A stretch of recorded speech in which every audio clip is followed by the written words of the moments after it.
코인 왕자입니다. 코인 시장이 전체적으로 반등이 잘 나오고 있습니다. 올라가는 코인들도 제법 있고 조정받는 코인들도 있지만 조정폭은 크지 않고 상승하는 코인들은 많고 대장들도 양봉으로 잘 올라가고 있습니다. 한 가지만 기억하시면 될 것 같아요. 지금은 무엇을 사야 하는지, 어떻게 해야 되는지, 경기는 어떻게 돌아가는지 모든 거를 다 보면서 코인을 매수할 계획을 가지고 있다면 굳이 그럴 필요 없습니다. 어떻게 하냐면 지금 보유 중이거나 아니면 신규 관점으로 생각하시는 분들은 그냥 사서 또는 보유하고 있다면 그냥 홀딩 하시면 됩니다. 어차피 하루 이틀 만에 끝날 시장 포지션은 아니기 때문에 코박 토큰 같은 경우에도 급등이 나왔다 조정을 받고 있지만 끝났다고 볼 수 없습니다. 이건 돌파 후 조정을 받는 거기 때문에 다음 자리를 다시 준비하고 있는 거고, 오늘 반등이 나오는 여러 코인들도 마찬가지입니다. 히포도 장중에 30%가 넘게 갔거든요. 근데 갖다 눌리잖아요. 이거 눌리는 거에 의미를 두지 말고 이제 반응하기 시작하고 있다라고 보시면 될 것 같습니다. 기존의 21년도 초와 연말에 보게 되면 반응이 똑같아요. 지금 보게 되면 여기도 사실 계속 내려왔던 시장이거든요. 내려왔다가 오랜 기간 동안 한 달 이상 조정을 받고 조금씩 반응을 하고 있는데, 이게 펌핑이 나왔다가 다 눌려도 괜찮습니다. 대신에 현재가 대비했을 때 플러스 150에서 또는 300% 사이로 단 하루 만에 진입한다면 이런 거는 손을 써야 되고, 이런 게 아니라고 한다면 그냥 보유하거나 눌려도 괜찮다는 얘기를 드리고 싶어요. 그래서 이때처럼 이런 시세가 터지는 게 아니고, 왜냐면 상승이 저점부터 해서 고가까지가 2300% 터졌기 때문에 이렇게 많이 터진 거는 당연히 정리를 해야 되겠지만 그런 게 아니고 다시 눌렸다가 가는 시장이 있죠. 그래서 지금 위치는 여기하고 가장 유사할 것 같아요. 이 당시 포지션하고. 그래서 이제 하락이 됐다가 상승이 나오고 약간 눌림목 자리죠. 그럼 이제 급등도 좀 포함이 돼 있는데, 이런 식으로 보면 급등 후 눌림 받는 자리, 이런 시장으로 보시면 돼요. 그냥 평균을 보는 겁니다. 얘만 그렇다 쟤만 그렇다가 아니고 전체적으로 평균을 얘기하는 거니까, 이렇게 급등 후 그냥 못 가고 좀 조정을 받더라도 다른 시세가 다시 나올 수 있다는 거예요. 자, 그런 부분까지 좀 고려를 해야 되고, 두 번째는 이게 이제 단기 상승이 시작이 되면서 이렇게 천천히 조정받으면서 긴 시간 동안 올라가 줄지, 아니면은 단기간에 빨리 가버리고 그냥 끝날지, 이거를 두 가지를 꼭 체크하셔야 됩니다. 어떤 코인이 해당이 될지는 몰라요. 어떤 코인이 1번이 되고 어떤 코인은 2번이 될 테지만, 만약에 1번과 같은 흐름이 나타난다면 그냥 시장의 흐름에 맞춰서 움직이는 거고, 2번 같은 경우에는 시장 흐름과 반대로 너무 강세로 가는 거예요. 그래서 2번에 대한 주요 상승 포지션이 방금 얘기했던 대로 단 하루 만에 150에서 혹시라도 300%가 터져준다면 조절을 하셔야 됩니다. 하지 않으면은 역투매가 나올 수 있기 때문에, 기존에 이제 6월 달이죠. 6월 달에 하락으로 마감된 마스크나 솔레이어, 아르고 이런 코인들에 대한 붕괴가 이어질 수 있기 때문에 주의가 필요할 것 같습니다. 자, 그런 게 아니라고 한다면 지금은 뭘 가지고 있어도 괜찮아요. 히포도 마찬가지고, 오늘 열심히 올라가는 블라스트나 밀렸던 게임 빌드도 마찬가지입니다. 이렇게 연속성 있게 올라가 주는데 조정받고 또 다시 가잖아요. 괜찮아요. 이게 갔다가 밀렸다라기보다는 상승부터 여기까지가 현재 돌파 후 조정 자리로 봐야 되는 거죠. 그래서 기준간 밑으로 내려오면 다시 좀 더 사보고, 보유하고 계신 분들은 그냥 계속 끌고 가시면 되겠죠. 저번에 물려 계신 분들은 본전치기를 할까 지금 당장 그렇게 생각할 게 아니고 어느 정도 좀 끌고 가는 시장으로 이어져 갔으면 좋겠고, 신규 관점으로 보시는 분들은 최근에 진입을 했다면 너무 또 짧은 단타라기보다는 최소한 일주일 이상 시장이 어떻게 좀 바뀌는지 보고 결정하셔도 늦지 않을 것 같습니다. 그러니까 급하게 움직일 필요가 없어요. 진리카도 마찬가지입니다. 장중에 반등이 잘 나왔다 밀렸는데 이런 게 이제 신호 중에 하나거든요. 자, 그러면 바닥에서 이런 코인들이 올라가 줄 때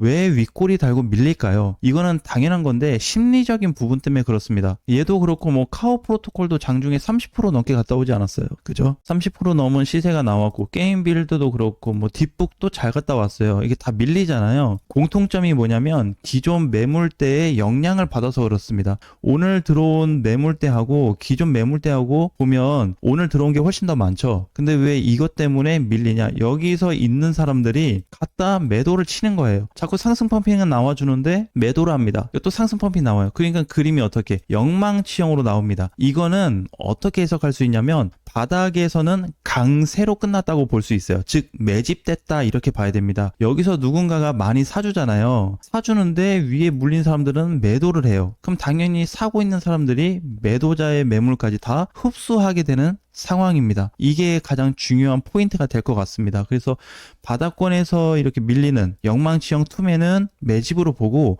고점에서 등장하는 이렇게 대량 거래 또는 망치형, 영망치형이나 대량 거래가 터졌을 때는 오히려 종점을 알리는 중요한 계기가 될 것 같습니다. 물론 뭐 매번 이런 건 아니지만 확률적으로 전체 시장을 바닥과 고점을 비교해서 보면 한 70% 정도는 이런 현상들이 많기 때문에 참고해서 유용한 자료로 쓰시면 될 것 같습니다. 그럼 반대로 상승하는 것 말고 하락하는 코인들은 어떻게 좀 봐야 되냐면, 최근에 급등이 잘 나왔어요, 사실. 그래서 토카막 같은 경우에도 반등 후 다 밀렸는데 다시 반등이잖아요. 그게 약세 조정이죠. 6월 달에 나왔던 거래하고 현재 7월 달에 나온 거래하고 거의 동급입니다. 자, 그런데 크게 넘어가 주진 못하고 있어요. 하지만 변동사항이 나타난 건 있어요. 뭐냐면은 강세 신호가 조금 더 강하게 잡힌 거. 그러니까 이번에 나온 상승, 급등, 거래량을 다 종합해서 봤을 때 앞점보다 고점을 넘어갔든 못 넘어갔든 그걸 떠나서 훨씬 더 우세한 거는 맞습니다. 자, 이것도 그렇고요. 그 다음에 코박 토큰도 마찬가지.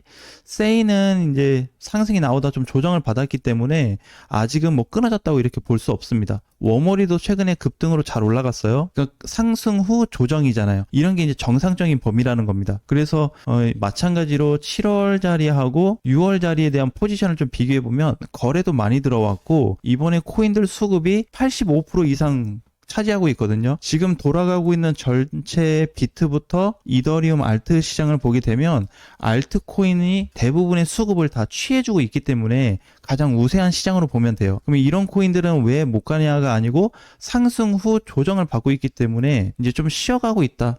58% 상승 후 장기 조정이에요. 이 정도는 괜찮습니다. 자, 아크도 마찬가지. 급등 후 조정이죠. 다 모양이 똑같습니다. 거래도 뭔가 비슷하고 급등 후 조정. 이제는 바닥까지 안 내려와요. 여기를 기다리신 분들 많을 텐데, 왜냐면 보통 상승하면 다 내려오잖아요. 이런 식으로 장중 상승 고점 치고 바닥, 다시 올라가면 또 바닥, 이번에 고점 치면 다시 또 내려오지 않을까요? 이런 뭔가 현상이 계속 일어날 것 같죠. 계속 반복될 것 같지만 이번에는 틀렸습니다. 네, 그래서 이번 주부터 해서 다음 주까지 시장 상황이 어떻게 변하는지 지켜보시면 아실 것 같아요. 어제도 제가 과감하게 썸네일을 만들어 봤는데, 썸네일 기준으로 봤을 때 앞으로 더 올라갈 거다. 그렇죠? 앞으로 계속 더 터진다 그랬습니다. 그러니까 지금 상승 후 조정받고 있는 코인들조차도 추가 강세로 이어질 수 있기 때문에 주의를 해야 되는 부분이에요. 물론 이 상승이 지금부터 해가지고 앞으로 뭐 물장까지 계속 올라간다는 그런 얘기는 아닙니다. 하지만 지금 당장은 7월 초에 오고 나서 변형이 되고 있기 때문에 지금 주기 자체를 상승으로 관심 있게 보자는 뜻이에요. 뭐 계속 올라갈지 중간에 꺾일지는 모르겠지만, 그래서 이런 코인들도 상당히 이제 좀 대표적인 코인이 될 것 같습니다. 단 하나도 아쉬운 게 없어요. 하지만 뒤에 가서 빠지고 있는 코인들 중에 비트코인 캐시는 예외입니다. 나는 이거 사실 개인적으로 좋게 안 봐요. 이번에 비트코인 SV도 뭐 좀 하락으로 해외에서 상폐가 되다 보니까 안 좋게 흘러졌는데, 비트코인 캐시도 그렇게 되는 건 아니지만 이미 너무 많이 올라갔어요. 4월부터 현재까지 보게 되면 대략 93% 올라갔습니다. 지금 알트코인들 아직도 바닥에 있는데 자기 혼자 올라갔어요. 이제 역방향이 생기는 겁니다. 이런 거는 이제 어느 정도 좀 조정을 받아야죠. 그러니까 아예 못 간다, 이제 뭐 끝났다 이거보다는 너무 단기 상승이 3개월 동안 지속이 됐기 때문에 그거에 따른 조정을 받아, 그리고 나서 뭐 더 가든지 그때 가서 결정을 좀 지으면 될 것 같고, 현재로서는 굉장히 위태로운 상황이기 때문에 아무 코인이나 홀딩하거나 잡으면 안 돼요. 그래서 반드시 저평가된 코인 기준으로 세팅을 해야 되고, 못 간 코인 기준으로 세팅을 하셔야 됩니다. 그게 아니라고 한다면은 지금 좋은 시장에서 진입을 해도 상당히 타격을 받을 수 있습니다. 주의가 필요할 것 같아요. 자, 오늘 이제 아침장이 시작되면서 또 새로운 코인들이 많이 반응을 하고 있습니다. 자, 기존에 뭐 보이지 않던 코인들도 반응을 많이 해주네요. 자, 거기에 이제 코박이는 또 꿈틀대고 있습니다. 자, 이런 식의 어떤 시장 상황이 계속 연속적으로 일어나고 있기 때문에 전혀 하루 이틀 만에, 2, 3일 만에 또는 이번 주 안에 모든 시장이 끝날 가능성은 거의 없다라는 거 꼭 기억하면서 안전하게 대처하셨으면 좋겠습니다. 자, 아쉬운 시장이 되지 않으려면 현재 코인들의 반등이 무엇을 의미하고 얼마 정도의 상승을 예상할 수 있는지 반드시 체크해 보시길 바랍니다. 다음 시간에 뵙겠습니다.